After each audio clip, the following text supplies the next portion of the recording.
தூத்துக்குடி மாவட்டம் காயல்பட்டினத்தில் நேற்றிரவு சூறாவளி காற்றுடன் பெய்த கனமழையால் மீன்பிடி படகுகள் சேதமடைந்திருக்கிறது. இதனை நாம் உடனுக்குடன் நேரலையில் பார்த்து வருகிறோம். 15 லட்சம் மதிப்பிலான 10க்கும் மேற்பட்ட மீன்பிடி படகுகள் சேதமடைந்ததால் விவசாயிகள் வேதனையடைந்திருக்கிறார்கள்.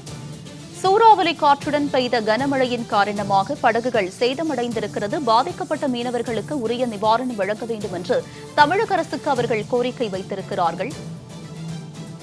இது பற்றிய கூடுதல் விவரங்களோடு இணைகிறார் எமது செய்தியாளர் ஆனந்த். அவரிடம் விவரங்களை கேட்டு பெறலாம். ஆனந்த், சொல்லுங்க, நேற்று இரவு பெய்த சூறாவளி காற்றுடன் கூடிய கனமழை காரணமாக படகுகள் சேதமடைந்திருக்கு. இதனால் மீனவர்கள் எந்த அளவுக்கு பாதிக்கப்பட்டிருக்கிறார்கள்? அவர்கள் அரசுக்கு வைக்கும் கோரிக்கை என்னவாக இருக்கிறது? வணக்கம் உமா.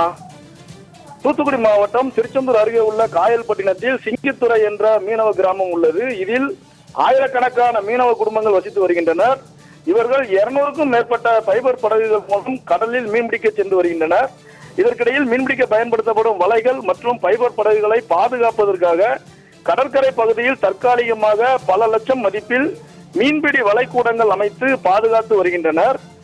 மேலும் ஒவ்வொரு படகிற்கும் ரூபாய் 1.5 லட்சம் மதிப்பிலான என்ஜின்கள் பொருத்தப்பட்டு படகுகளில் மீன்பிடிக்க சென்று வருகின்றனர்.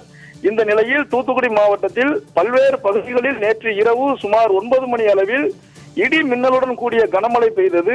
இதில் திருச்செந்தூர் மற்றும் காயல்பட்டினம், பரமன்குறிச்சி, ஆத்தூர், குறும்பூர் போன்ற பகுதிகளில் பலத்த சூறைக்காற்றுடன் கூடிய பலத்த மழை பெய்தது. இதில் சிங்கித்துறை கடற்கரை பகுதியில் அமைக்கப்பட்டிருந்த 15க்கும் மேற்பட்ட மீன்வளை கூடங்கள் அனைத்தும் முற்றிலுமாக சேதமடைந்துள்ளது. இந்த மீன்வளை கூடத்தில் பாதுகாப்பாக வைக்கப்பட்டிருந்த வலைகள் மற்றும் ஃபைபர் படகுகளில் பொருத்திருந்த 10க்கும் மேற்பட்ட ஃபைபர் படகின் என்ஜின்கள் முற்றிலும் சேதமடைந்துள்ளன. இதன் மதிப்பு 15 லட்சம் ஆகும். சேதமடைந்த ஃபைபர் படகுகளையும் வலைகளையும் சம்பந்தப்பட்ட துறை அதிகாரிகள் நேரில் பார்வையிட்டு பாதிக்கப்பட்ட மீனவர்களுக்கு நிவாரணம் வழங்க வேண்டும் என்று மீனவர்கள் கோரிக்கை விடுத்துள்ளனர். உமா, உங்களுடைய விவரங்களுக்கு நன்றி ஆனந்த்.